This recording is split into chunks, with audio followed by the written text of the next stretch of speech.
ये कहानी 1984 कर्नाटक के एक छोटे से शहर की शहर में कई दिनों से काफी हलचल मची हुई थी। रोज रात में शहर का कोई ना कोई मर्द घर से गायब हो रहा था। ये खबर सुनकर वेंकट नाम का एक रिपोर्टर उस शहर में पहुंचा। शाम के कुछ 6 ही बजे होंगे, पर शहर के लोग जल्दी जल्दी अपनी दुकानें बंद करके घर लौट रहे थे। वेंकट ने देखा कि हर घर के बाहर कन्नड़ा में नालेबा यानी कल आना ऐसा लिखा है। उसने वहां एक पुजारी को रोक के पूछा कि शहर में ये सब क्या हो रहा है। उस पुजारी ने उसे बताया कि शहर में एक लाल साड़ी वाली चुड़ैल घूम रही है।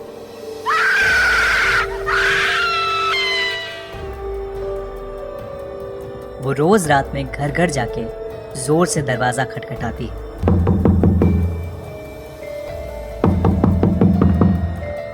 और घर के अंदर जो भी मर्द है उसका नाम पुकारती है। कोई भी आदमी उसकी आवाज को नजरअंदाज नहीं कर पाता और दरवाजा खोल देता है।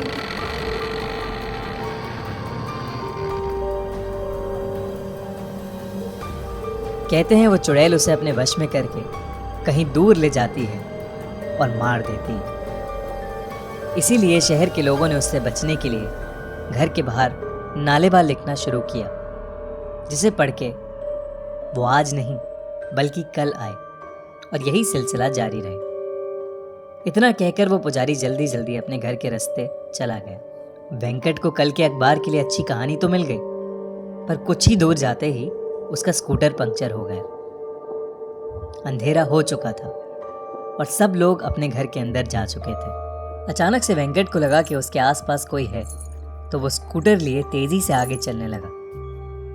किसी ने बहुत ही मधुर आवाज में उसका नाम पुकारा, वेंकट, वेंकट। वेंकट ने जैसे ही स्कूटर के शीशे की ओर देखा, वो स्कूटर वहीं छोड़ के बहुत तेजी से आगे भागा। वो एक छोटे से मकान में जाके छिप गया और दरवाजा अंदर से कस के बंद कर लिया। दरवाजे पर जोर जोर से खटखट होने लगी और उसे अजीबो गरीब आवाजें सुनाई देने लगी। वेंकट बुरी तरह डरा हुआ था। कुछ देर बाद जब सारी आवाजें शांत हुई तो उसने बहुत हिम्मत करके दरवाजा खोला।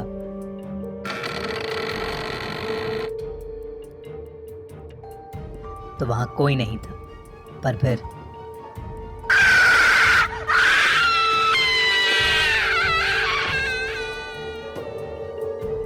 सुबह हुई तो वेंकट उसी घर में बेहोशी की हालत में पड़ा मिला। वो दिन था और आज का दिन है। वेंकट को कभी समझ नहीं आया कि उस रात उसके साथ क्या हुआ। शहर के लोगों ने कहा कि वो उस शहर का नहीं है, शायद इसीलिए बच गया। कुछ महीनों बाद उस चुड़ैल का कोई किस्सा सुनने में नहीं आया। आज भी उस शहर के लोगों ने अपने घर के बाहर नालेबा यानी कल आना ऐसा लिखा है। फिल्म स्त्री इसी सच्ची कहानी पर आधारित है। सब्सक्राइब करिए और सुनिए हर मंडे एक ऐसी ही सच्ची हॉरर स्टोरी। और अगर आपके पास भी कोई ऐसी ही कहानी या अनुभव है तो कमेंट्स में ज़रूर